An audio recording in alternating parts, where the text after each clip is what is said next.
이 사회자분께서 말씀을 너무 잘하십니다. 감사합니다. 예, 사실 뭐 제가 공부를 오래 하긴 했어도 뭐 뚜렷한 업적도 없고 이제 그런데 이제 오늘 말씀드리고 싶은 거는 제가 이 한일 관계사를 공부하면서 느꼈던 당혹감.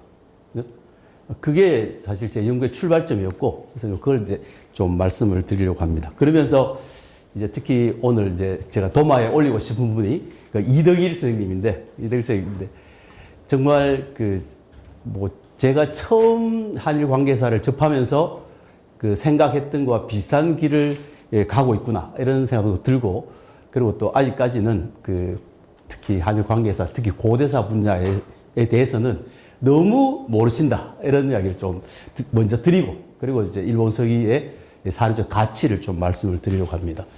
네. 일단 주로 이덕일 선생님이 주로 나오십니다. 다른 분 안 나오셔도 이해를 해 주시기 바랍니다. 그래서 우선은 북한 학계의 주장이 옳다, 이렇게 이야기인데, 저도 그렇게 생각했습니다. 처음에는.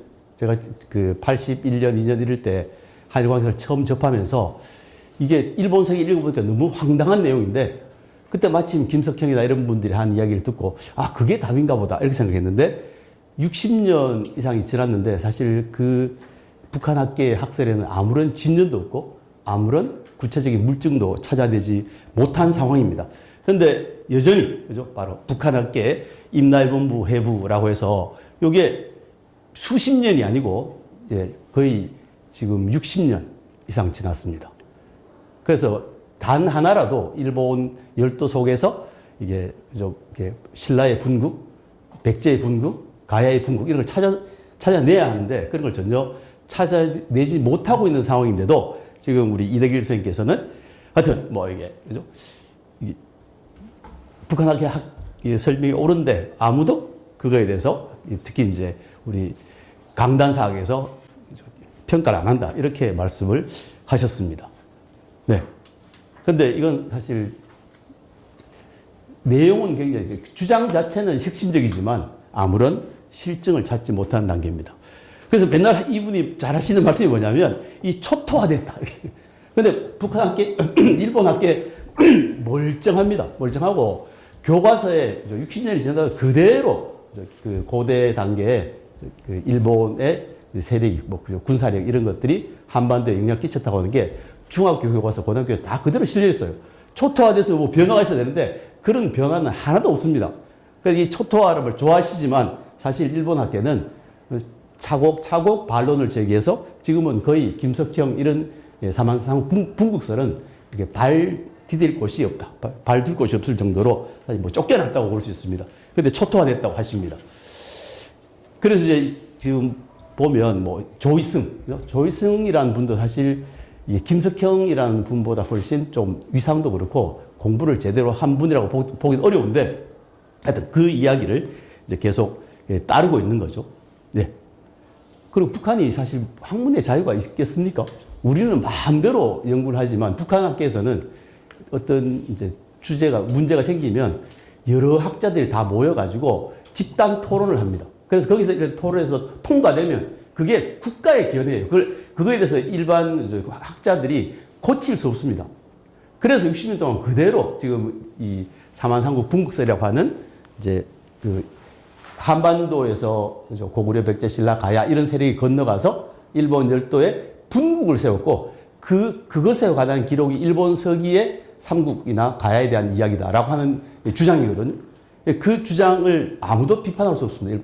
일부 북한에서는. 그걸 그대로 가지고 와서 지금 그게 옳다고 이야기하니까 좀 제가 좀 황당하죠. 네, 황당합니다. 그리고 이제 이게 봉건국가 이런 용어들도 사실 봉건이라고 하는 게 이게 언제 이야기입니까, 이게? 봉건은 고대 단계의 봉건국가인데 사실 조선도 봉건국가라고 하는 게 이게 북한입니다, 사실은. 그래서 이 북한 학계의 설을 너무 이렇게 쉽게 믿고 있는 그런 걸 느낄 수 있습니다. 그리고 이제 제가 이 수로왕을 갑자기 가져왔습니다만, 이 수로왕에 대해서, 그죠? 이게 몇 년에 죽였다, 예를 들어서 AD 42년에 죽였다, 이렇게 얘기를 하는데, 수로왕에 관한 이야기는 탈해하고도 관계가 있거든요. 근데 그 탈해가 그 신라에서 왕이 된 게 기원 한 20년 뭐 이런 무렵이잖아요. 그러니까 그러면 수로왕이 훨씬 그 전에 즉위했을 수 있어요. 근데 그런 건 하나도 이야기 안 하고 삼국유사의 한 기록만 일방적으로 믿는 이런 어떤 문제점들이 있습니다. 자, 그래서 하여튼 좀 이런 내용도 그죠? 요 부분만 딱 보여줍니다. 그죠? 이 지금 아유카이 후사노 신이라는 사람이 이제 일본 서기에 있는 지명들을 비정하면서 임나라고 하는 게 경남은 물론이고 충청도 있는 다 이렇게 차지했다. 뭐 이런 이야기를 이렇게 했는데 이게 내용을 보시면, 이렇게 보시면 언어학적 추단을 거듭함으로써 얻어진 연구 결과다. 추단이란 게 뭐죠? 그냥 대충 어린 짐작한 거다. 이런 뜻입니다. 그러니까 이 인용문은 그 아유카이 후사노 신이라는 사람이 한 이 연구가 대단히 그냥 뭐 즉흥적이고 깊이가 없다. 이걸 얘기하는 거예요. 그걸 비판하려고 적어 놓은 내용을 이게 바로 국사편찬이 주장하는 내용이다. 이렇게 이야기하는 거예요. 그러니까 밑에 부분들 다 잘라버리고 이제 필요한 부분만 가지고 지금 말씀을 하고 계시는 거죠. 그래서 이게 굉장히 많은 이제 유튜브를 만드셨는데 그 유튜브의 내용들이 정말 허접하기 짝이 없습니다. 그래서 이분 진짜 앞으로 좀 크게 반성해야 된다고 생각합니다. 그래서 뭐 긴 거 넘어가고 이 보시면 이렇게 이제 비교를 했습니다. 그죠? 비교해서 지금 그 가야 임날 그돼 있잖아요. 그리고 서기 42년에 이제 우리 수로왕이 즉위하셨다고 돼 있는데 임나는 모른다고 했다. 그죠? 그 쭉 이제 기록이 돼 있는데 뒤에 보면 비고에는 모르는데, 그죠? 모르는데 다르다고 돼 있어요. 모르는 거하고, 그러니까 이쪽 우리는 가야에 대해서 알 수 있는데 임나에서는 모르는 거하고 모른다고 해서 다른 건 아니죠. 다를 수도 있다지 다른 건 아니에요. 근데 모른다고 해놓고 시조가 다르다, 말왕이 다르다 이렇게 얘기해요. 이거 대단히 논리적인 비약입니다. 그죠? 비약입니다. 이거 너무 전문적이어서 그렇습니다만. 자, 그래서 이제 중요한 게 임나라는 게 도대체 어디 있는지 하는 게 일본 서기에 이제 기록이 있습니다. 그래서 임나국이 그 축자국에서 2000열이 떨어져 있고 북쪽은 바다로 막혀 있고 계림의 서남쪽이다. 계림이 신라죠. 그러면 신라의 서남쪽에 있고 축자국이 현재 후쿠오카 지역인데 거기서 이렇게 지금 2000열이 떨어져 있다고 하잖아요. 그러면 이거를 어디로 비정해야 할까 하는 건데 지금 어디 비정하죠?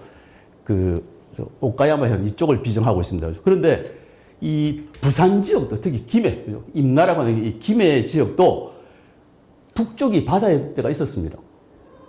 그래서 지금 현재 패총이, 회동 패총, 유화 패총, 범원 패총 이런 패총들을 연결하면 그게 바다였다는 얘기잖아요. 패총이 있으니까. 그런 논리로 같이 그죠? 맞춰서 올리면 위쪽으로 위쪽. 지금 이 삼랑제강 이쪽이 전부 다 바닷물이 다 들어가는 지역입니다. 그리고 경주에서 이 김해가 서남쪽에 있죠. 그리고 후쿠오카에서 한 2000이 떨어져 있죠. 그러니까 여기라고 하는 거를 사실 움직일 수 없는데 이 김해가 북쪽이 바다로 막혀 있다는 거를 생각을 못 한 거죠. 실제는 바닷물이 삼랑에 들어갔잖아요. 우리가 방조제 막기 전까지는 그죠? 예. 그래서 이 우리 김해라고 하는 것의 북쪽에 바다를 설정하면 일본 서기의 임나관계 기사가 뭐 충분히 김해를 가르칠 수 있습니다. 그런데 그런 생각을 전혀 안 하고 일본에서 찾으려고 하고 있는 거죠. 보시면 그죠? 이 4m만 올리면 삼남 쪽 전부 다 바닷물이 들어가는 지역입니다. 네, 뭐 과거의 기록에 보면 그죠? 하구 쪽 이쪽에서 하여튼 방조제 만들기 전까지는 이 바닷물이 해수가 밀려 들어왔다 이렇게 기록이 되어 있습니다. 네, 그래서 좀 빨리 넘어가겠습니다. 제가 굉장히 많이 준비했기 때문에. 그리고 이 기록을 보면 일본 열도로 가는 길을 다 일찍부터 기록이 돼 있어요. 3세기부터 다 기록이 돼 있어서 이게 지금 구야한국에서 구야한국 우리 가야라고 생각합니다. 거기서 이제 바다를 건너서 일천열이 대마도에 이르러요. 그 대마도 다시 건너가면 일기도라는 섬이 있고 다시 바다를 건너가면 마츠라. 현재도 마츠라 이렇게 부르는 지역이 있습니다. 그 지역에 도착한다는 거죠. 그러니까 벌써 3세기가 되면 한반도하고 일본 열도의 관계가 분명히 선이 그어져 있고요. 그건 뭐 이게 혼동할 이유가 전혀 없는데도 불구하고 예를 들어서 이덕기 같은 분은 왜가 저쪽 전라도 쪽에 있었다. 이런 이야기도 합니다. 본인의 책에 그렇게 돼 있어요. 그러니까 이런 동의전의 기록 같은 중국에서 기록한 다소 보다 객관적이라는 자료들도 별로 유심히 안 보신 거죠. 네, 안 본 겁니다. 그래서 보시는 것처럼 지금 중간에 대마도가 있고, 그리고 이제 일기도라는 섬이 있고, 그리고 이제 마츠라라고 하는 곳으로 이렇게 해서 옛날 거리로는 대체로 3천리 정도로 파악을 했습니다. 그러니까 2천리나 3천리나 뭐 옛날 사람들이 100길이니까 되게 불안정하게 기록했다고 생각하면 이게 그 축자국에서 2천리가 떨어져 있다고 하는 것은 별로 차이가 없는데도 불구하고 자꾸 어디서 이제 저쪽으로 그죠? 오카야마 쪽으로 이게 비정을 하려고 하는데, 오카야마는 경주 신라에서 동남쪽에 있습니다. 서남쪽이 아니고 전혀 방향이 다르죠. 그런데도 계속 오카야마 쪽에 하여튼 뭐 임나가 있었던 것 같다 이렇게 이제 말씀하고 계십니다. 이런 거죠. 보시면 후쿠오카에서 그죠? 저쪽 오카야마 현입니다. 그럼 거기는 경주에서 봤을 때 이게 동남쪽이죠. 예. 근데 저기에 자꾸 임나가 있었다고 말씀을 하시는 거예요. 네. 예. 보시면 경주에서 이쪽 오카야마까지는 동남쪽에 위치해 있는 걸 알 수가 있습니다. 그래서 결국 뭐 이 일본 서기의 임나라고 하는 게 현재 김해를 가리킨다고 봐도 별 문제가 없다고 하겠습니다. 자, 이제 이건 좀 어려운 이야기고 좀 더 직접적으로 알 수 있는 걸 말씀을 드리죠. 이분이 고고학적 유물을 잘 모르시니까 하여튼 어디서 봤다, 우리나라에서 봤어요. 그럼 그걸 보면 일본에서 같은 게 나온다고. 그럼 거기가 가야 땅이다. 이런 식으로 주장을 하십니다. 그래서 그 내용을 대충 정리를 해보면 한반도에서 나오는 단갑, 이렇게 단단하게 묵혀져 있는 갑옷이죠. 그건 전부 다 가야에서 만든 거다. 또 이제 이게 옛날 투구 중에 이렇게 차양이 달린 투구가 있는데 그 투구도 우리나라에서 딱 4개가 나왔습니다. 일본에서 수십 개가 나왔어요. 그 차양주가 나온 곳은 전부 가야 땅이래요. 이게 너무 많습니다. 그 다음에 기노조라고 하는 성이 유명한 이제 산성이 있는데 그 성이 가야인들이 축조한 산성이다. 이렇게 주장을 하고, 그 다음에 고치성, 타카토리조라고 하는 성이 있는데 이게 백제식 산성이라고 주장을 하세요. 네. 그리고 츠쿠야마 고분이라고 하는 아주 대형 고분인데 이것도 가야 사람들이 만든 고분이다. 이런 거를 유튜브에서 막 방송을 하세요. 자, 한번 보기로 하죠. 보시죠. 한반도에서 하고 비슷하게 생겼습니까? 이게 실제로는 이 왼쪽 갑옷은 이게 앞부분이고요. 저쪽 오른쪽 갑옷은 뒷면입니다. 비교를 거꾸로 하고 있는 거죠. 같은 방향으로 두고 해야 되는데, 그래서 이제 저쪽 오른쪽은 사이토바르라고 해서 큐슈의 제일 남쪽에 있는 고분에서 나온 거고, 이쪽은 이제 가야 지역에서 나온 건데, 이게 같다는 거예요. 같으니까 바로 이 사이토바르 고분군 일대가 가야국이었다. 또 이렇게 주장을 하세요. 근데 그거는 사실 말이 안 되는 게 그죠? 예. 비슷합니까? 그게 어디서 나오냐면, 이렇게 투구랑, 그죠? 갑옷이 같이 나왔는데,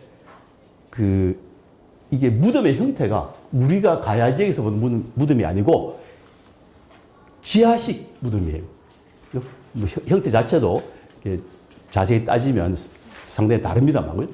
보시면, 그냥 보기에는 같아 보이지만, 이걸 만드는 방식은 아주 세밀하게 구별해서 이게 어떤 식으로 이렇게 이제 변화가 됐다는 걸 다 알려져 있는데, 지금 앞과 뒤를 비교하면서 이거 같은 거니까 같은 가에서 만든 거다. 이렇게 이야기 하시는 거죠. 이거 보시면, 이게 지금 합천, 옥전에서 발견된 갑옷이고, 이쪽, 왼쪽이, 오른쪽이죠. 오른쪽이 일본 사이토바르 고분에서 나온 거예요. 같습니까? 이거는 삼각판을 연결한 거잖아요. 그죠? 저쪽은 띠 모양의 긴 대를 가지고 만든 거죠. 그러니까 기술적으로 다릅니다, 이게. 갑옷만 나오면 똑같은 게 아니고, 그걸 좀 더 이렇게 분석적으로 볼 필요가 있죠. 그리고 위에 이렇게 둥근 이제 마무리가 되어 있는데, 그 둥근 마무리도 이쪽하고 전혀 다르죠. 근데 이게 같은 세력이 만들었다고 이야기하는 거예요. 그러니까 갑옷밖에 볼 줄 모르는 거예요. 갑옷의 구체적인 내용은 전혀 이해하지 못합니다. 또, 이게 사이토바르 고분군에서 나온 철모라 합니까? 보통 투구라 합니다. 이제 철모인데, 저게 가야 쪽에서 나왔어요. 지산도 고분에서 나온 건지. 그런데 이거 같은 세력이 만든 거라고 해요? 같은 세력이 만든 걸 수도 있는데 가야가 만든 건 아닐 수 있습니다. 반대로 일본 열도에서 만들어서 가야 쪽으로 수출된, 쉽게 말하면 한반도에서 수입한 투구일 가능성도 있습니다. 그죠? 그래서 바로 이 고령 지산동 고군에서 출토된 가야 철무하고 똑같이 생겼기 때문에 결국 이 사이토마루 고분군, 이게 가야 철무다. 이렇게 얘기하는 거죠. 그죠? 과연 그럴까요? 우리가 우리나라에서 소니 워크맨이 나오고 일본에서 나오면 이제 그 소니 워크맨은 누가 만든 거죠? 우리나라에 나와도 일본이 만든 거잖아요. 예, 그런 생각은 전혀 못 하는 거예요. 그러니까 고대사에 함부로 이분이 발언하시면 안 돼요, 사실은. 여기 지금 전문가들, 고고학 전문가들이, 그죠? 얼마나 많습니까? 특히 민지들이 있고 많은데, 그런 연구성과는 하나도 안 보고 본인이 관찰해서, 이거 같은 거다, 이렇게 생각하는 거죠. 그럼 이건 이제 가야다, 이렇게 말씀을 하십니다. 자, 이게 이제 고령 지산동 고분군에 이거 뭐 수일식 석광묘라고 해서 이렇게 어쨌거나 이렇게 돌을 가지고 방을 만들고 그게 이제 이게 봉토를 쌓은 거잖아요. 그래서 보시면 전부 뻥긋하죠. 온 산이 지금 이 지산동 산이 전부 다 이제 봉분으로 뒤덮여 있는데 일본 쪽에서 발견된 곳은 지하식 횡렬도입니다. 같은 비싼 철모 2가 나온 곳인데 형태가 전혀 달라요. 어떻게 생겼냐면 이렇게 생겼어요. 위에 집이 있고요. 집이 있고 땅속 깊숙이 파고 들어가서 저기다가 투구랑 갑옷을 묻은 거예요. 무덤 형식이 전혀 다릅니다. 우리는 이런 무덤 형식이 없어요. 그러면 어느 더 보수적이죠? 무덤을 쓰는 방식이 훨씬 더 보수적입니다. 산 위에 무덤을 만들고 봉분을 쌓던 사람들이 두더지처럼 땅속으로 파고 들어가가지고 저 안에다가 투구랑 철모를 넣었다. 투구랑 갑옷을 넣었다. 이렇게 생각하는 거예요. 그러니까 어디서 나온 것이 아무 관심이 없어요. 네. 그러니까 지하식 횡렬묘라고 하는 것은 사실 우리나라에서는 전혀 보기 어려운 무덤입니다. 그 위에 집이 턱 앉아 있잖아요. 이런 구조는 우리가 상상도 할 수 없는데, 하여튼 여기서 나온 그 갑옷광죠. 이 철모가, 투구가, 철모라고 합니다만, 네. 같은 거다. 이렇게 볼 수가 없는 거죠. 네. 그래서 이게 이 갑옷을 보시면 지금 전공자들은 이게 차양이 달려 있는 투구라고 하는 게 이거는 그죠? 일본 쪽에서 만들어 가지고 우리 쪽에 온 거다 해서 외계 투구다 이렇게 돼 있죠. 그러니까 우리나라에서 나온다고 해서 전부 다 우리 게 아닌 겁니다.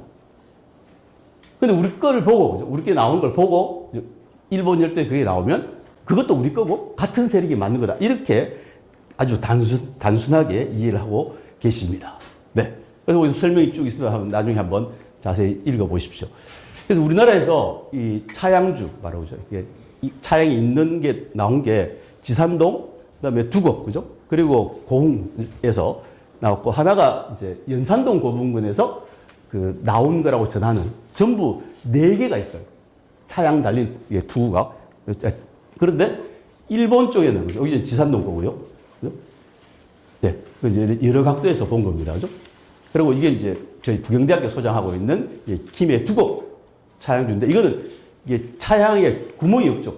그러니까 차양주라고 해서 이것도 똑같은 게 아니고 조금씩 양식의 차이가 있습니다. 네. 이게 두곡 겁니다. 그죠?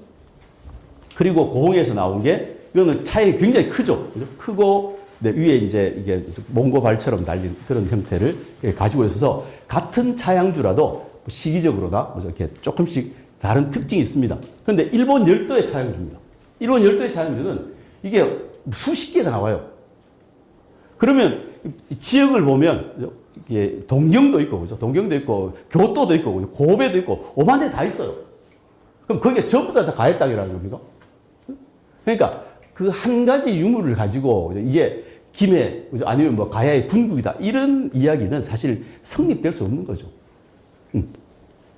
그런 것들을 일본에서 나오는 이 차양주를 본 적이 없는 겁니다. 이게 얼마나 많이 나오는지. 그래서 너무 성급한 일반 이게 좀 조심해야 되겠다 생각이 됩니다. 그래서 후쿠오카에서 보면 역시 직교과 고분군에서 나온 차양인데 굉장히 이제 금으로죠. 이렇게 도금도 하고 한 이런 아주 멋있는 게 나오죠. 많이 나옵니다. 한 곳에서 지금 여기서 보면 고분 한 개에서 8점이 나왔어요. 차양주. 라고 하는 투구가, 그죠? 그러니까 일본에서는 굉장히 흔한 거지만 우리한테는 대단히 예외적으로 출토되는 거다라고 말씀드릴 수 있습니다. 이거 조그마한 전방 후문이에요. 일본 같은 경우에서는. 네. 안에 무덤도 바로 가형석관이라고 해서 집 형태의 돌로 만든 관을 쓴 겁니다. 우리는 어떤 관을 쓰죠? 돌을 쌓아서 이렇게 묻는 공간을 만드는데 이 사람은 아예 돌을 깎아가지고 이렇게 집 모양 석관을 만들고 그 안에 사람을 부장한, 이제 집어 앉히지 하는 이런 방식의 무덤입니다. 안도 달라요. 우리 이런 없습니다, 우리나라에. 없습니다. 여기서 나왔는데 이거 가야 사람이 묻힌 거다. 이렇게 주장할 수 있겠습니까? 네. 이것도 보면 역시 지금 여기에 차양주 투가 두 개 있고요. 그 다음에 충각부주라고 하는 투가 또 있죠. 그러니까 하나의 고분에서 일본에서는 이런 투구들이 여러 개가 많이 나오고 이게 이제 우리 쪽에서 이게 철 재료를 수입해 가서 일본에서 제조를 해서 우리 쪽으로 역으로 수입되는 이런 하여튼 뭐 과정이 있었던 걸로 생각이 됩니다. 이건 오사카 쪽이죠. 후리치 고분군이라는 유명한 고분군인데 거기서 나온 게 차양주입니다. 네. 이거 엄청 많아요. 맞습니다. 근데 우리는 딱 지금까지 4개밖에 없습니다. 이렇게 보세요.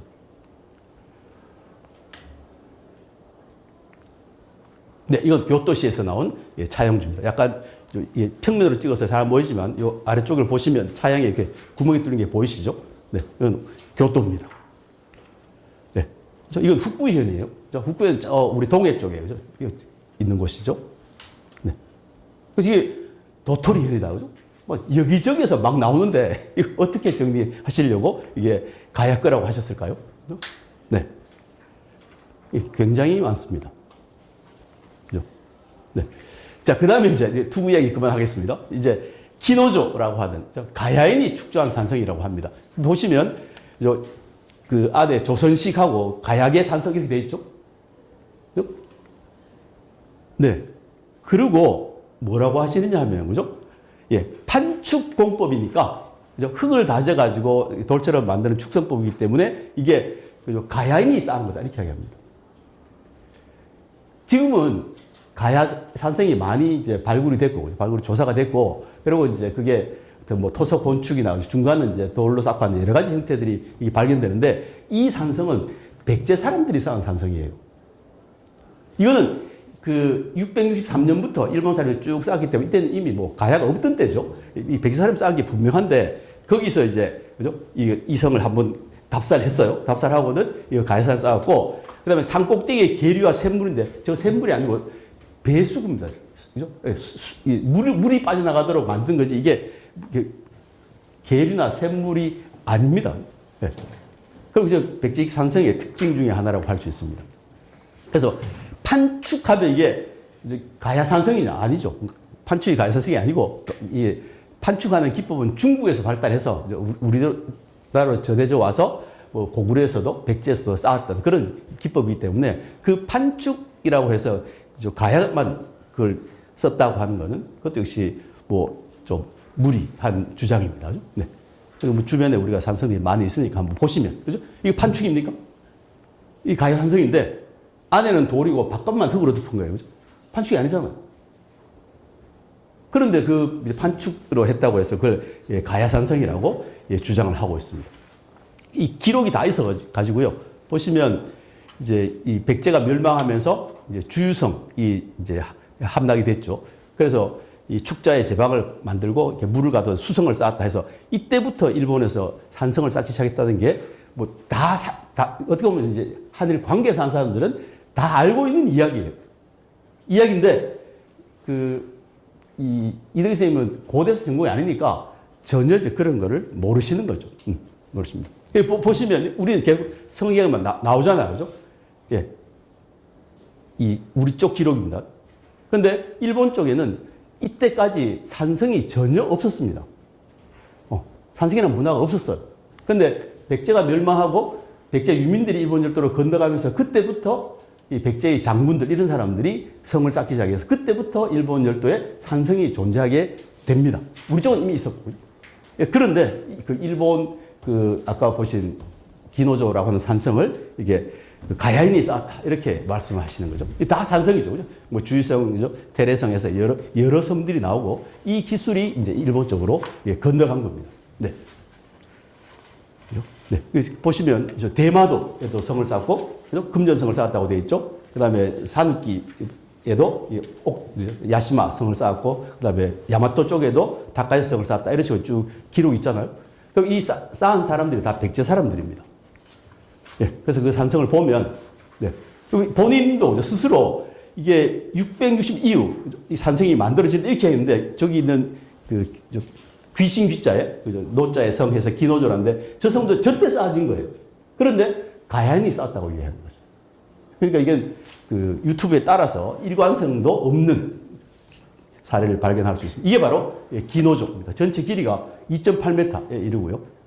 석축 부분도 있고 판축한 부분도 있고 한 그런 성입니다.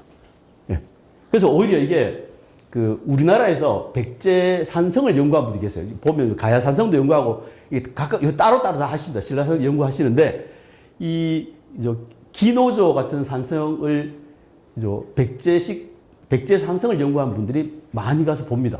왜? 우리나라에 남아있는 백제 산성이나 이런 것들 전부 다 그 뒤에 계속 사용을 해서 개축이 되거나 변형이 됐어요. 이건 전혀 손을 안 대고 663년부터 쭉 지금까지 이어져 오는 겁니다. 그러니까 백제 산성의 원형을 보려면 이 일본 열도를 건너가야 돼요. 예, 그런 산성인데 이거 가야인이 쌓았다. 이렇게 이야기를 했습니다.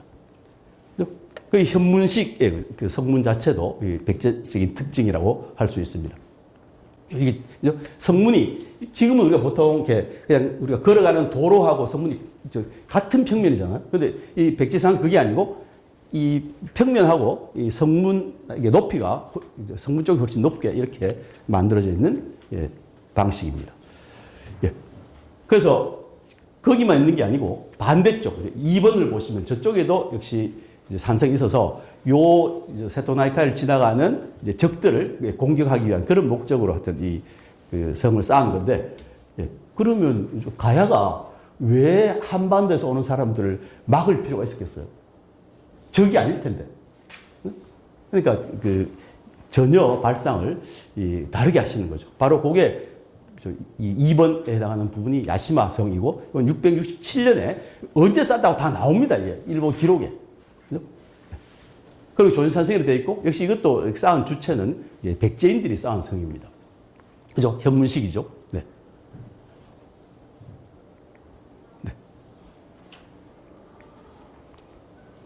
그죠. 예. 뭐, 여러 가지. 자, 그래서 이 기노조에서 이제 스에끼나 하지끼 같은 게 발견이 돼서, 이제 이것도 이제, 그죠? 백제 사람들이 일본을 건너가서 거기서 어떤 산성을 쌓고 이렇게 주둔하고 있던 그런 흔적으로 볼 수 있겠습니다. 네. 여기하고 한 군데 들어가셨어요. 일본에 산성이 많거든요. 여기만 이제 두 군데 가보시고, 아, 이거는 바로 이 가야 산성이다. 이렇게 이야기를 했어요. 네. 이거 수구입니다. 그죠? 네. 여기 보면 수문 돼 있죠. 네.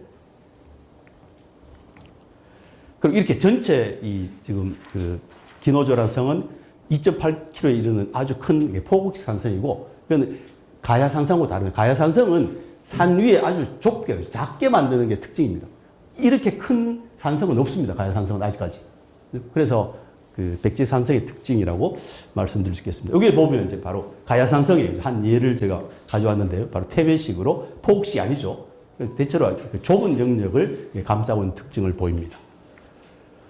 그리고 이제 역시 마찬가지로 백제인들이 쌓은 오노조라고 하는 후쿠오카 쪽에 있는 산성에 역시 수문이 있는 성벽입니다. 이 백제인들이 쌓은 거예요. 예. 그래서 그 다음에 이제 더 가관입니다. 자, 이제 이게 정확하게 말하면 이게 백제식 산성이다 이렇게 이야기했어요. 그래서 고치성인가요? 타카토리조라고 하는 성인데, 자 이거 보시죠. 나라현에 있는 거죠. 이 백제식 산성 고치성입니다. 우리나라에 이런 성 보셨습니까? 이거 부산에도 있습니다. 부산에도. 예, 김해에도 있어요. 김해에도. 예, 예. 그러니까 이게 그 경사가 한 60도 이렇게 70도 이렇게 그죠? 이 기울어진 성은 임진왜란 때 일본군이 쌓은 성입니다. 우리나라 쪽에 있는 게. 그러니까 이거는 전국시대 이후에, 전국 이후에 하여튼 일본에 쌓은 성인데 이 성을 이번에는 백제식 산성이라고 하는 거예요. 유튜브 보는 사람들이 이걸 보고 다 그렇게 믿을 거 아니에요, 보통 사람들은. 이거 폐해가 만만치 않습니다, 이게. 아니, 일본인이 쌓은 성을 우리하고 전혀 성 방식도 다르고 우리는 거의 수직에 그렇게 쌓거든요. 이걸 이렇게 비슷한 성을 백제산성이라고 이야기를 하고, 여기 보면 나옵니다. 그죠? 예, 1332년에 누가 쌓았다. 이거 다 알 수 있어요. 일본 역사를 너무 허접하게 보시면 안 됩니다. 그 얼마나 망신입니까? 그죠? 자기들이 쌓은 성을 백제산성이라고 우리나라에서 이야기하고, 그죠? 그걸 보고 있다고 생각하면 심각한 문제죠. 이렇게 생겼어요, 성벽이. 우리한테 이런 성벽이 있습니까? 없습니다. 모서리가 이렇게 각지게 올라가는 산성이 없죠. 그리고 이게 보십시오. 일본, 자기들이 쌓은 일본 3대 산성이에요, 이게. 이걸 백제인이 쌓았다고 이야기하니까 기가 찰 노릇이죠. 그죠? 네. 요게 바로 그 서울에, 부산에 가면 자성대입니다, 자성대. 자성대 제가 찍은 사진인데, 이게 임전에서 쌓은 건데, 같죠, 모서리가. 같습니다. 저 위에도 성벽이 보입니다. 여기 잘 안 나옵니다만. 네. 여기도 성벽이 보이십니까? 여기, 그죠? 여기 성벽이 보이죠, 또. 요게 바로 그 일본식 산성, 일본식 성의 매성이라고 합니다만, 이 보여주는 특징입니다. 이렇게 생겼어요. 그러니까 이런 걸 본 적이 없는 겁니다. 임진왜란 때, 하여튼 외성이 어떻고 이런 것도 본 적이 없으니까, 일본에 가서 성이 보이니까 이건 다 백제나 가야가 쌓았다. 이렇게 이야기를 하니까, 이건 기가 찰 노릇이 아니겠습니까? 네. 그래서 이게 이제, 저쪽이 중세 산성이고 이쪽이 이제 산성인데, 그래서 이게 조선 산성이 맞죠? 그죠? 이 백제인들이 쌓은 거니까, 고대에 쌓은 거는 이건 백제식 산성이 맞고 조선식 산성이라도 합니다. 그런데 이 사람도 이제 전국시대에 이르면 자기들도 산성을 쌓거든요. 전혀 달라요, 성이. 이게 구마모토 성이에요. 석축입니다. 네. 임진왜란이 끝나고 나서 이제 돌아와서 일본 사람들이 쌓은 성입니다. 거기다가 백제 산성이라고 했는데, 여기에 그죠? 우리 산성들은 반드시 물이 있어야 돼요, 합니다. 그러면 사실 산성에 사람들이 살려고 하면 당연히 물이 있어야겠죠? 그런데 이거는 그죠? 먹기 위한 물이 아니고 해자입니다, 해자. 성벽에 접근하지 못하도록 우리 오사카 성 가면 이렇게 물 둘러놨잖아요. 그 해자지, 그 물을 먹으려고 담아놓은 게 아니에요. 이게 저기 침입하지 못하도록 담아놓은 건데, 먹는 물이라고 생각하고 있습니다. 그러니까 이 고대사에 정말 기초가 하나도 없는 상태에서 이 고대사를 굉장히 잘 아시는 것처럼 이야기를 하는 거죠. 그죠? 자, 그 다음에 이제 또 하나 더 있습니다. 이 츠쿠리야마 고분이라고 하는 고분이 있어요. 이거 오카야마 쪽에 있는 고분인데, 그죠? 예, 고분인데, 이 지금 가야가 세운 소국 임나는 오카야마 현의 기비국이고, 그죠? 바로 그 기비국 자리에 있는 고분이 츠쿠리야마 고분이에요. 그렇기 때문에 그게 가야계 고분이다, 이렇게. 가야 사람들이 쌓은 거라는 거죠. 그건 말도 안 되는 소리입니다. 길이 350m입니다. 길이 350m예요. 그래서 이게 일본 전국에서 네 번째로 큰 고분이고, 우리한테는 이런 대형 고분이 없습니다. 대형 고분이. 그리고 이게 김해의 분국인데, 그죠? 김해의 분국인데, 김해도 우리 대성동 고분 별로 안 크잖아요. 그런데 일본 건너가서 전방 후원부라는 형태로 그것도 350m 되는 고분을 가야인들이 만들었다? 그건 좀 이상한데, 문제는 뭐냐 하면, 아직까지 이 고분은 발굴되지 않은 고분이에요. 누가 만들었는지 안이 어떤지 전혀 모르는 상태입니다. 근데 어떻게 하나? 도사입니까? 겉만 탁 보면 아이 가야 고분이다. 이렇게 알 수 있습니까? 이거 파봐야 알 수 있겠죠. 지금 이제 겨우 바깥 테두리를 조금씩 조사하고 있습니다. 지금 3D로 찍고 해가지고 형태를 보시죠. 고분을 보면 그죠? 이게 뒷부분은 둥글고 앞부분은 이렇게 약간 네모나죠. 사다리 꼴이죠. 그리고 어떻게 됐습니까? 3단으로 축성이 되어 있어요. 이게 높이가 높기 때문에 바로 쌓으면 이게 무너집니다. 그래서 단을 쌓아서 이렇게 만들었어요. 우리한테 이런 고분이 있습니까? 전혀 다른 기술이에요. 전혀 다른 기술입니다. 아직까지 이 사람들은 이 본체는 발굴도 안 하고 손도 못 대고 있는데 이 가야 고분이다 이렇게 말씀하시니까 무슨 신통력이 있나 이렇게 생각이 됩니다. 그래서 하여튼 3단 이렇게 단을 쌓아서 어떤 안정성을 높인 그런 형태의 고분이고, 이건 이게 우리 가야 고분이다 참 믿기 어려운. 이제 언저리를 발굴하고 있는 중입니다.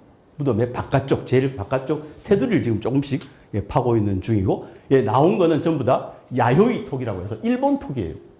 우리 가야 톡이하고 전혀 다른 톡이 나옵니다. 그죠? 지금 이렇게 보면 이제 분주토기를 돌렸죠, 그죠? 이것도 뭐 우리가 이제 가야 고분에서는 일반적으로 확인되지 않는 그런 토기의 배열 방식입니다. 그래서 이 고분은 뭘 근거로 가야 고분이라고 하는지 알 수가 없고, 이런 식륜 같은 것도 전혀 우리하고는 좀 거리가 있는 토기들이죠. 네. 네. 보시면 특징이 화분처럼 그죠? 이게 붉은색을 띠고 있는 연질 토기예요. 그러니까 우리는 회청색 토기예요, 가야 토기는. 그러니까 이런 토기를 여러 가지 많은 물건들을 만들어 가지고 사용하는 그런 고분이기 때문에 이 고분이 가야의 고분일 가능성은 뭐 거의 없다고 하겠습니다. 네.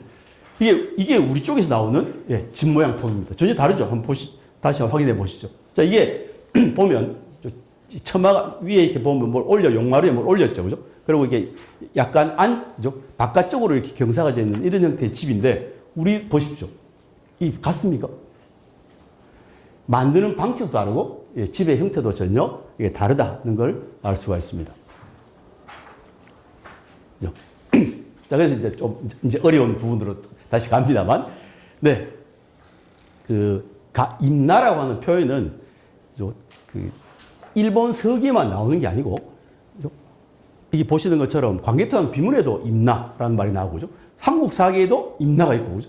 유사에도 나오고, 그리고 중국 쪽 사료, 송서 같은 사료에도 임나라는 용어가 나옵니다. 그리고 그건 우리하고 관계된 맥락이지, 일본하고 관계된 맥락이 전혀 아니에요.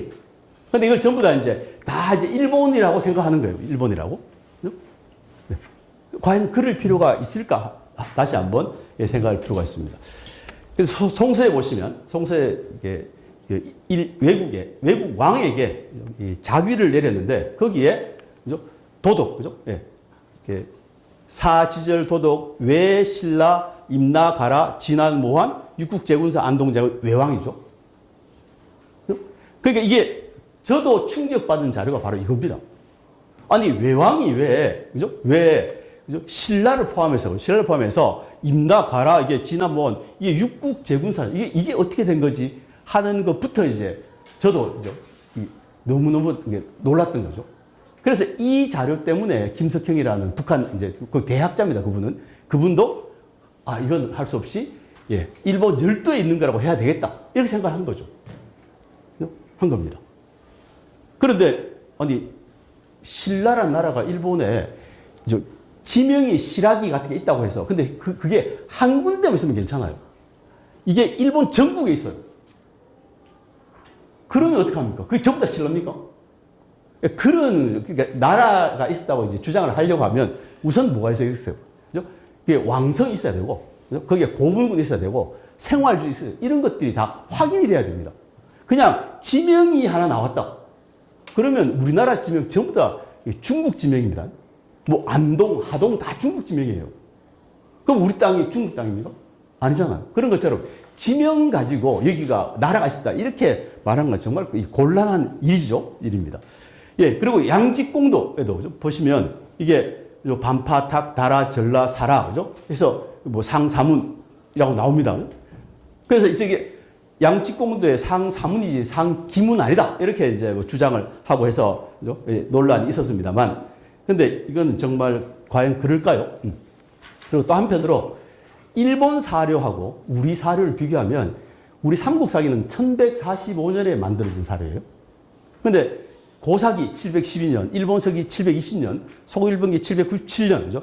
신찬서기 815년에서 이 일본 쪽 사료들이 성립된 시기가 훨씬 우리보다 빨라요. 빠릅니다. 400년 빠르죠. 그거를 동일한 선상에서 생각하는 것 자체가, 이게 역사학을 하는 사람을 보면 넌센스입니다.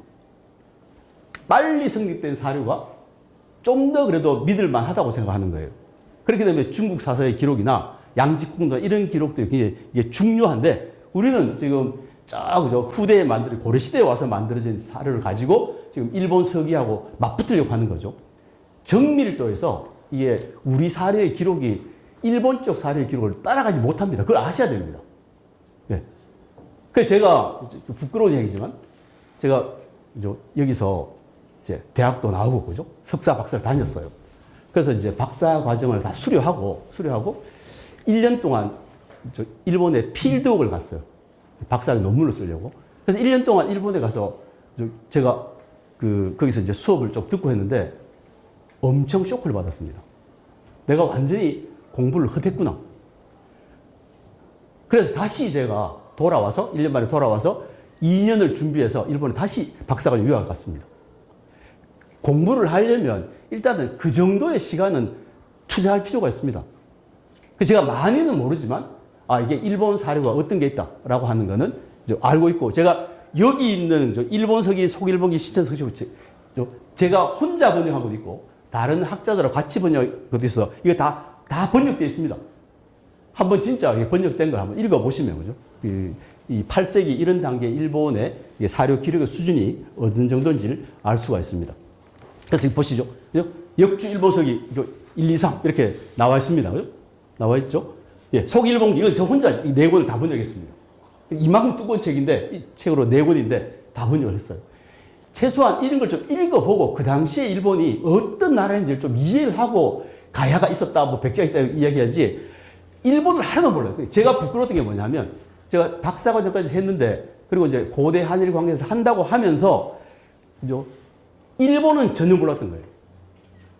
그러니까 우리 입장에서만 관계를 생각하고, 상대, 우리가 연애를 하는데, 나는 남자 입장에서만, 생각을 하는 거예요. 연애를.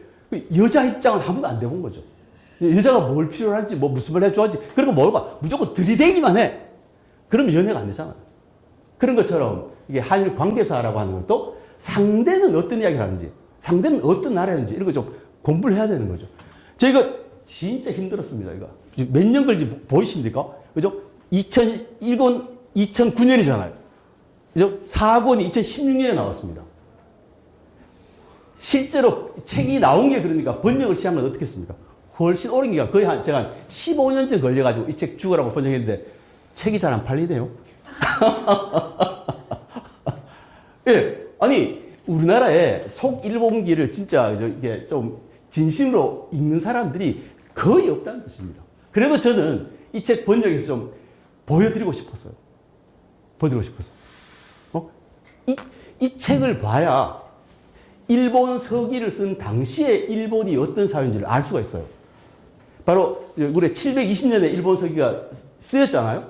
그 일본 서기를 쓴 시대가 바로 요 속일본기에 그려진 시대입니다.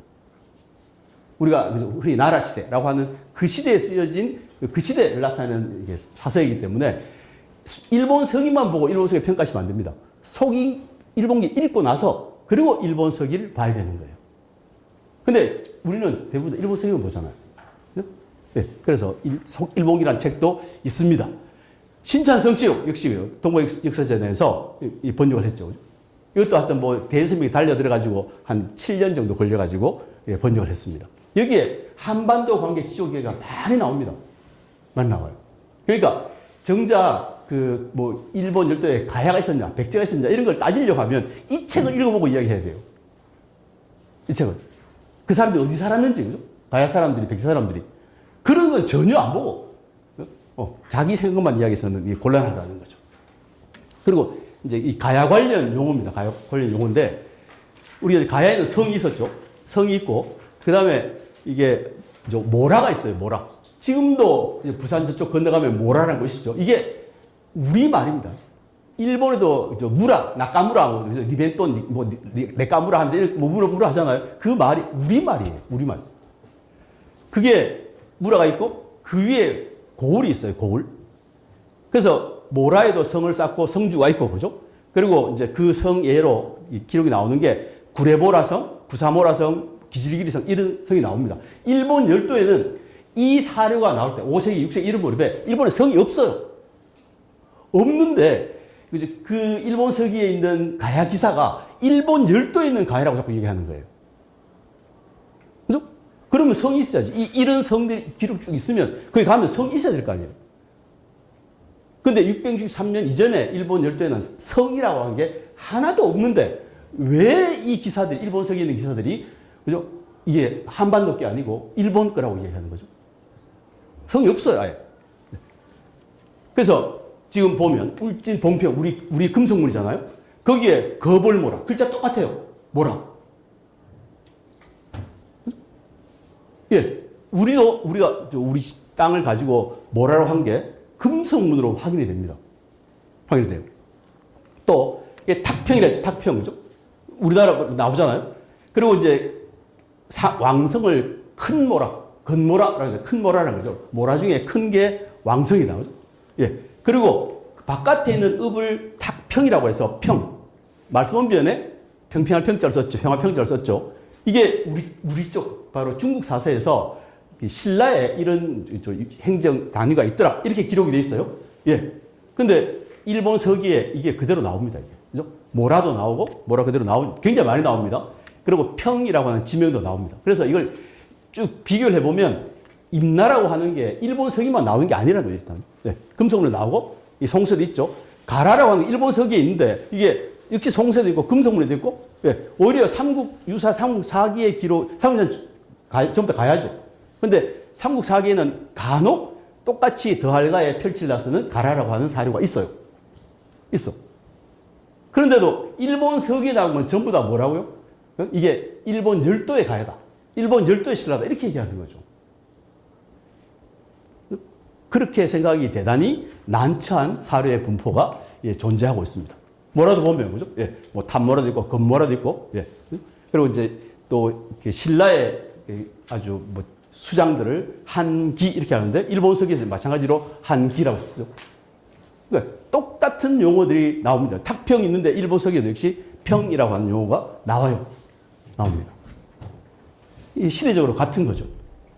그리고 이제 기문 이거 이제 뭐 아까 상사문 뭐 이렇게 해서 사자잖아요.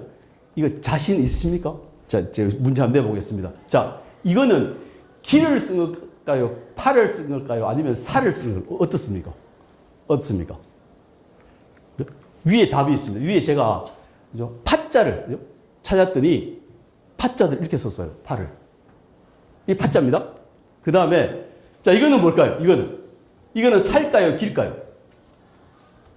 제가 찾은 건 깁니다. 그런데 지금 가운데 보시면 저게 기자로 보이시나요? 이게 필기체이기 때문에 사람들이 문맥으로 아는 거지 그 글자를 명확하게 구별을 쓰지 않아요. 그런데 지금 현재 활자본으로 사자로 보인다고 해서 이거는 이제 일본 양치공대 나오는 거는 정확하게 상사물이다 이렇게 말씀하시면 이 대단히 곤란하죠. 전혀 구별 안 됩니다. 특히 지명, 인명은 이게 뭐라고 쓴 건지 알 수 없는 경우가 많은데 지금 보니까 사자로 보인다. 이런 곤란합니다. 이거 보시죠. 이거 보시면 이건 뭐겠어요? 사자죠. 네, 사자인데 지금 저쪽에 있는 건 기자. 이건 첫 번째 기자 왕이지께서 쓰신 글자 보면 기자죠. 그래서 이거 명확하게 필기체로는 구별이 안 되는데도 불구하고 그 하나가 반드시 옳다 이렇게 생각하는 거예요. 여러 가지 가능성을 열어두고 같이 나오는 지명을 같이 고려해야 되는데 그건 생각 안 하고 요 글자는 절대로 아니야 이렇게 하는 거는 바로 수로왕이 AD 42년에 즉위했다고 하는 것이 움직일 수 없는 사실이라고 여기는 것과 똑같은 주장입니다. 보시면 이거 잘 알 수 없습니다. 지금 기자 찾았더니 사자고 이자고 그죠? 기자고 그죠? 비슷하게 생겼잖아요. 그래서 이건 좀 더 이 한자를 손으로 썼을 때 어떻게 쓰인다는 걸 염두에 두실 필요가 있습니다. 그리고 또 하나 우리가 잘 이야기하지 않는 건데 외가 신라를 엄청나게 침략해왔어요. 진짜 우리 역사를 보시면 참 이게 비극적입니다. 이게 북쪽에서는 저쪽 뭐 이민족들 중국이나 유목민족 쳐들어오고 남쪽에서는 외가 쳐들어오고 해서 끊임없이 이게 전란에 시달렸는데 그 중에 보십시오. 지금 보시면 이게 57년 탈해부터 쭉 이제 공격해왔죠? 전부 다 외가 침략해왔다고 되어 있잖아요. 그래서 이걸 보고 이덕일 씨가, 그죠? 아, 한반도 내에 외가 있나 보다. 이렇게 생각을 한 겁니다. 근데 그 다음을 가보면, 보시죠. 400년 경부터 보십시오. 402년. 그죠? 미사은을 외에 볼모를 보냈다. 그죠? 그 다음에 태각하는 외병을 물리쳤을 때 쭉 지금 외가 어디까지 쳐들어왔습니까? 그죠? 얘들이 대마도 쪽에 있는 거다라고도 알고 있어요. 우리 속에 있는 외가 아닙니다. 그죠? 아니고, 또, 지금 보면 우리 동쪽 변경, 심지어는 어디가 활개성, 심지어는 그 명활산성까지도 쳐들어옵니다. 그러다가 이제 신라가 임해진, 장영진 이걸 설치하면서 그때부터 왜가 없어집니다. 없어져요. 그러니까 이제 드디어 신라가 부산 지역까지 진출해서 양산 부산으로 와서 거기에 성을 쌓고 바다에서 오는 왜를 막기 시작하니까 그때부터 왜가 신라를 침략하는 일이 없어진 거예요. 보십시오. 얼마나 떨어지나. 500년 외인이 장본지를 거기서 함락했죠. 그리고 뚝 떨어져서 670년 외국이 나라를 바꿨죠. 침략한 얘기가 하나도 없잖아요. 그러니까 이게 삼국사기 기록이에요. 삼국사기 기록입니다. 그런데 우리가 건너가서 거기다가 나라를 만들고 뭐죠?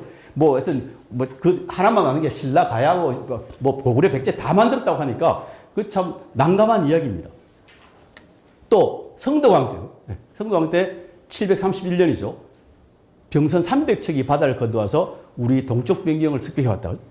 그렇습니다. 그래서 이 언저리에서 저쪽 울산 쪽에서 올라가는 모화 쪽에 관문성을 쌓고 하는 그때가 바로 이 기사와 전후한 시기입니다. 그래서 모벌 군성을 쌓아가지고 일본 도적의 침략을 막았다 이렇게 나오죠. 끊임없이 사실은 우리는 일본의 침략을 받았지 우리가 거기 가서 침략한 적도 없고 우리가 거기 가서 막 나라를 만들어가지고 일본을 지배했으면 그 놈들은 배은망덕한 놈들이죠. 아니 자기 본국을 마구 쳐들어온 이런 나쁜 놈들이 어디 있습니까? 그럼 그게 우리 민족이다, 우리 동족이다 이렇게 생각할 수 있겠습니까? 아니지 이미 벌써. 네. 그래서 이게 그 모든 사료에는 왜곡이 있을 수 있어요. 근데 그 하나의 왜곡만 보고 이 전체 사료가 틀렸다 이렇게 얘기하면 안 된다는 거죠. 그 모순되는 것들도 이게 설명하려고 이게 노력할 필요가 있고 또 사료가 언제나 한 가지 사실만 명확하게 이야기했잖아요. 지금 예를 들어 들어보죠. 정치 이야기로 잠깐 가서 이제 그죠? 한쪽에서는 부정 선거를 해가지고 이재명이 당선됐다 하고 그죠? 한쪽에서는 무슨 소리냐 이렇게 하잖아요. 그러니까 우리 시대가 만약에 이 사건을 기록한다면 어떻게 기록되겠어요? 한쪽은 부정선거가 있다고 기록할 거고 반대쪽은 아니라고 기록할 거 아니에요. 사료는 그렇게 충돌할 수 있다니까요. 이게 한 가닥으로 졸졸졸졸 우리가 알기 쉽게 누가 정리를 해줘요? 전혀 그런 일은 없습니다. 그냥 기록이 축적되어서 남은 것들이 우연히 우리한테 와 있는 거지. 이 시대의 역사는 분명히 이렇다라고 이야기할 수가 없어요. 그 애매한 사료를 다룬다고 하는 사실을 알아야 됩니다. 그래서 이게 기록이 있다고 해서 전적으로 신뢰할 수 없습니다. 그럴 수 없어요. 제가 하나 사례를 들겠습니다. 성왕이 관산성 전투라는 데서 전사를 하셨어요. 그죠? 했는데 이거 삼국사기 신라봉기도 있고 백제봉기도 있어요. 근데 삼국사기 신라봉기에는 50명을 데리고 신라를 기습하려고 오다가 복병이한테 만나가지고 죽었다 이렇게 됐어요. 아니 미쳤습니까? 성왕이 50명을 데리고 신라를 습격해요. 근데 그게 일본서기에도 기록이 있어요. 일본서기에. 성왕의 죽음에 대해서 자세한 기록이 일본서기에 전하고 있어요. 조금 쉬었다 할 거 힘드시죠? 제가 너무 괜찮습니까? 네. 그래서 하여튼 이게 서로 다른 계통의 사료와 비교하면서 그 공통 부분을 추출하는 이런 정도의 기본 테크닉은 필요하다 하겠습니다. 그래서 뭐 이렇게 정합성도 좀 고려를 할 필요가 있고 그리고 또 이게 562년에 만약에 사만상국 분국설 그러니까 일본 열도에 뭐 가야에 이제 분국이 있다 하죠. 그럼 그게 한꺼번에 다 망했다. 이것도 이상하잖아요. 기록을 이렇게 모아서 한 거지. 근데 어쨌거나 제가 볼 때는 일본 열도에 가야의 분국의 흔적은 전혀 찾을 수 없습니다. 찾을 수 없어요. 예를 들어서 어떤 사람들이 살다 마을 단위는 확인할 수 있어요. 마을. 여기에 가야인들이 많이 살았네. 이건 알 수 있어요. 근데 그게 나라였다는 보장은 없습니다. 아까 말씀드린 것처럼 나라라고 하면 그죠? 지배자들의 무덤도 있고 그죠? 뭐 이렇게 성도 왕성도 있고 궁궐도 있고 터도 있고 그죠?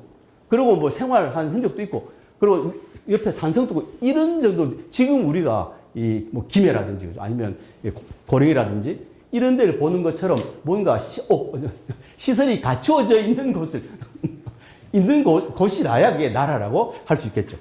자, 그래서 그러고 이제 그런 있었다고 하면 아니, 고구려 백제 신라는 어디 갔어요? 그 일본 열도는 고구려 백제 신라 결국은. 아무도 없어요. 아무도 없어. 그래서 이 분국설, 저도 저를 사로잡았던 논리예요, 그게. 아, 이게 맞나 보다. 김석희가 맞나 보다 해서 한 10년 그것 때문에 제가 헷갈렸습니다. 그런 자료가 있지 않을까. 계속 저도 찾은 거죠. 근데 찾을 수 없었어요. 그러니까 참, 예, 노 학자께서 참 얼마나 답답해서 그런 주장을 하셨겠어요. 자, 그래서 일본 서기에 보면 백제왕, 성왕이 또 위덕왕이, 그죠? 위덕왕이 그 일본 열도에 왜 사신을 보냅니다. 그러면 일본 서기에 있는 건 전부 다 이게 일본 내에 있는 백제라고 하면 그러면 일본 내에도 백제에는 성왕이 있고 위덕왕이 있고 해왕이 있었다는 얘기잖아요. 그런 우연은 있을 수가 없습니다. 없습니다.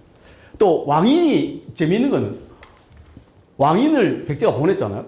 그거는 전부 다 우리 거라고 다 주장을 해요. 그래서 지금 어딥니까? 무슨 군? 저쪽 영암, 그죠? 영암군에서 왕인 축제를 한다니까요. 아니 그런 그죠? 그런 사람 뭐라 하죠? 식민주의자들 있나요? 그 오경 박사 파견했어요. 그죠?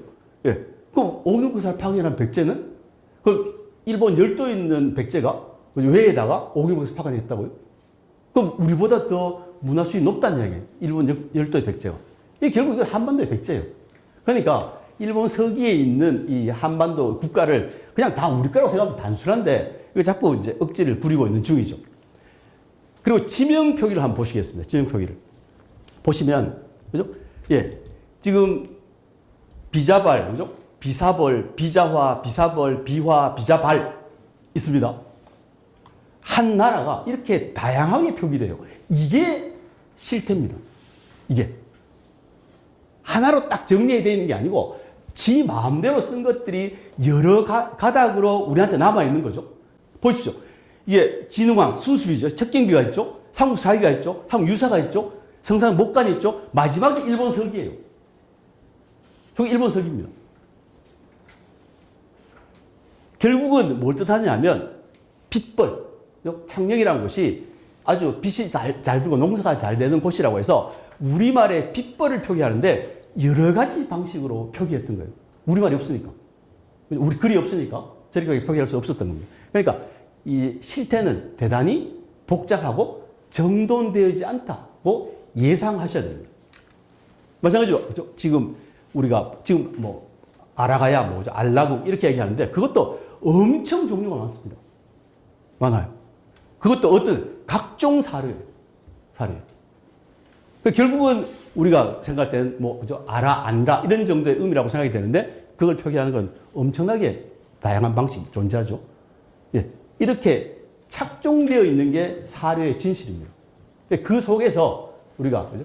핵심, 중심되는 걸 어떻게 찾아낼 거냐 이걸 고민해야 됩니다.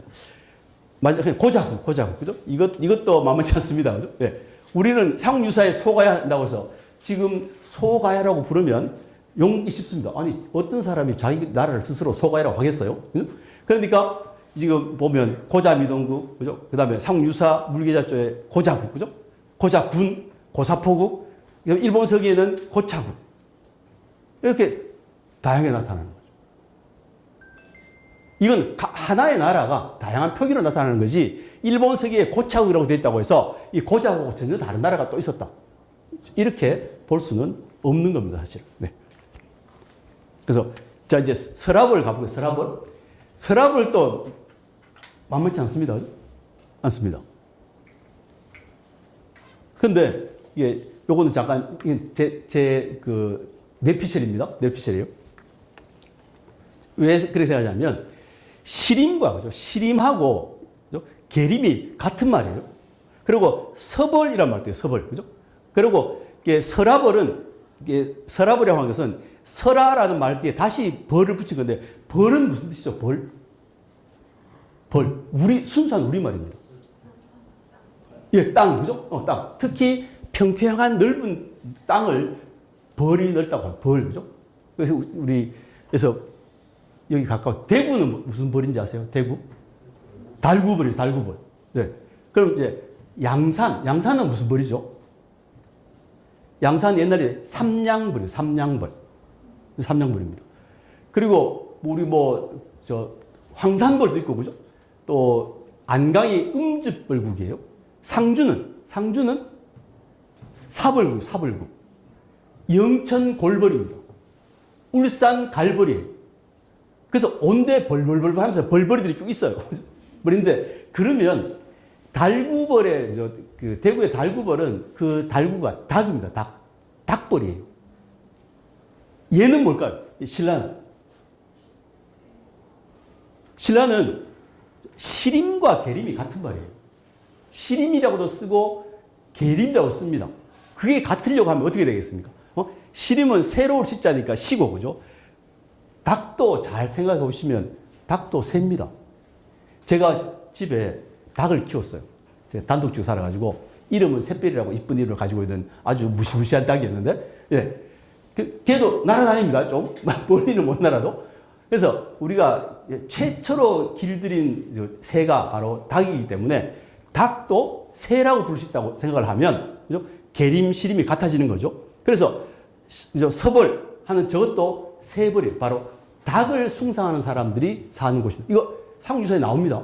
신라 사람들이 닭을 숭상했다고. 닭을 숭상했어요. 그래서 이렇게 머리에는 닭, 깃을 꽂고 하여튼 닭신을 숭배했다고 되어 있습니다. 그래서 신라라고 하는 것도 이거를 한자어로 약간 바꾼 겁니다.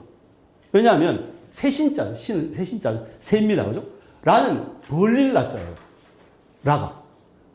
어떻게 표기해도 새벌이라고 하는 걸 표기한 거라고 저는 생각합니다. 자, 그래서 새벌에서 그 다음 어디로 갔냐면 셔불로 가서 지금 뭐죠? 예, 서울. 지금 우리가 서울이라고 하는 이름이 경주를 가리키는 이름이 그죠? 새벌에서 셔불 서울이 된 겁니다. 우리 서울의 어원을 모르잖아요.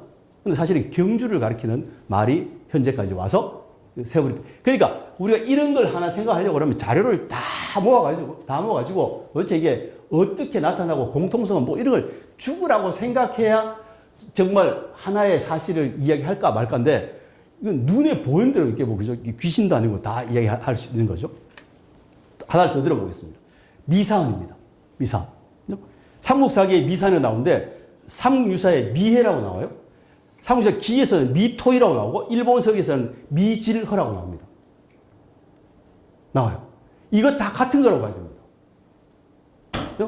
이게 표기가 다르다고 해서 이거 이름이 다르니까 다른 사람이다 이렇게 생각하시면 안 됩니다. 같은 사람인데 여러 가지로 표기할 수밖에 없었던 거예요. 특히 무엇 때문에? 받침 때문에.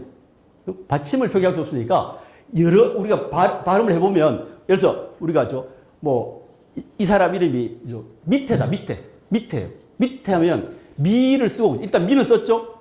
그 다음에 밑 할 때 이게 시옷인지 디귿인지 티읕인지 지읒인지 잘 모르잖아요.